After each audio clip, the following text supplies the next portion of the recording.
Here's a minigame called Ghost Shot, and it's got some pretty simple gameplay, a basic concept behind it. What you're going to be doing is making a pitching motion with the Wii Remote, and then using the analog on the nunchuck to direct where your pitch is going to be going. So of course you have up, down, left, and right, and the goal here is to just basically try to hit the ghosts with your baseball.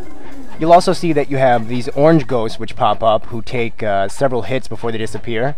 And if you're the player who ends up hitting them last, you're going to get a bonus. So let's see if I can do it here. I didn't end up doing it, but it's pretty essential to get that bonus. It gives you quite a bit of points. You can also hit a ghost in the middle. As you can see, Koopa Troopa just hit him and he got a star.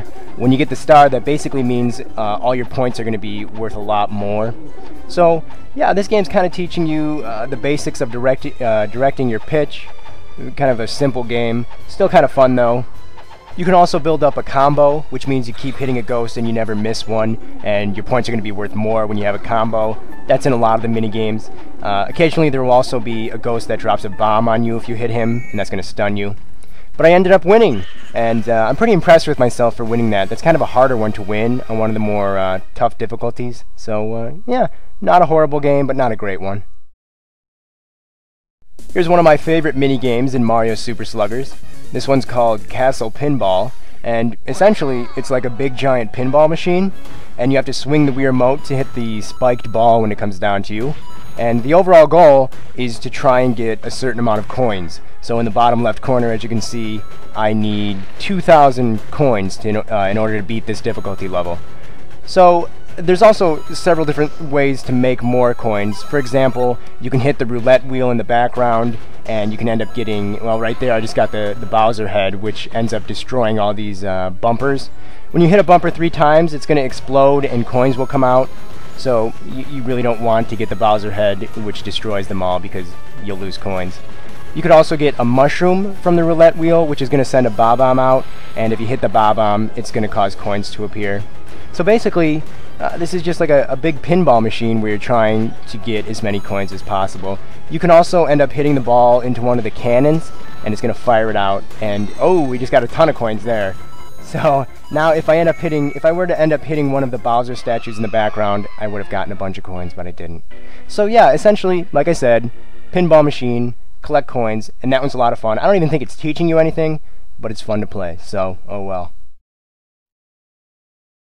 Here's a minigame called Ice Block Shot, which is going to have all 4 players pitching baseballs down these rows of ice blocks, and each one of these blocks is worth a different amount of points. So for example, you have the Princess Peach blocks that are pink. If you end up pitching the ball and the last block that you break is a Princess Peach block, you're going to get some additional bonus points. However, if the last block that you break is one of the stone Bowser blocks, you're going to get negative points. So there's a lot of strategy here in terms of deciding how hard or how long you're going to hold your pitch. So what you're going to be doing in terms of controls is pulling back on the Wii Remote and watching that meter build up next to your character, and then pitching the ball forward by making a forward pitching motion with the Wii Remote. So, like for example, Baby Daisy there, I didn't want to pitch it all the way because I would have hit the Bowser block. So now maybe in order to hit that Princess Peach block, maybe not go all the way. So, you have to watch that meter and decide how long you're going to hold your pitch before you throw it. So whichever player at the end of this game has the most amount of points would be the winner. I was Baby Daisy, and I kicked some major ass, just as Baby Daisy always does. So yeah, that minigame is going to be teaching you different speeds of pitching, which is it's actually pretty fun. Alright, the final minigame here is called Fireworks, and this is essentially a home run derby, but it's got some pretty interesting gameplay twists to it. So you're going to be pulling back on the Wii Remote to charge up your shot, and then swinging forward to hit the bob-ombs that are going to automatically be fired out at you. So that's the basics of the control. But you also have these roulette wheels, which are going to be giving you different power-ups, which are going to change the speed of the ball when it's fired out. And it's also going to be showing you a direction. That direction is going to be where they want you to hit the ball. And as you can see, if you hit the ball in the direction that they ask you to, you're going to get additional points. So if I hit this one straight up the middle, I'm going to get some extra points, and I just barely missed it. But as you can see, I also got some points for a combo. In other words, if you don't miss the ball, you're going to keep building up a combo, and you'll get additional points. I just freaking whiffed it, so I'm not going to get any additional points for this. The mushroom is basically the slowest speed. There's also, let's see, flower is kind of a little bit faster. There is a crown speed, which is the fastest. And as you can see, I just got a bonus there for hitting it in the left direction.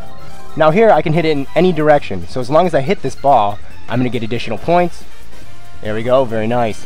Now what's really cool about this minigame is that when you play it with more than one person, the players who are not currently up are able to actually point at the screen and fire balls at the bob-omb. So if they're able to hit the bob-omb before it blows up, they can steal your points, which is pretty damn intense. And it's, like I said, it's always fun to screw over your friends. So yeah, this is a really fun, interesting take on a home run derby. I really like the addition of the trying to hit it in a certain direction, as well as the speed of the ball constantly changing. So it's really fun. It's kind of got some added depth that you don't usually see in home run derbies in games.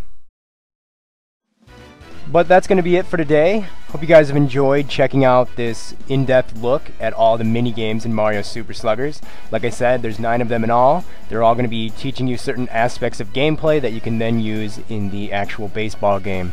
So, until next time, I'll see you guys later.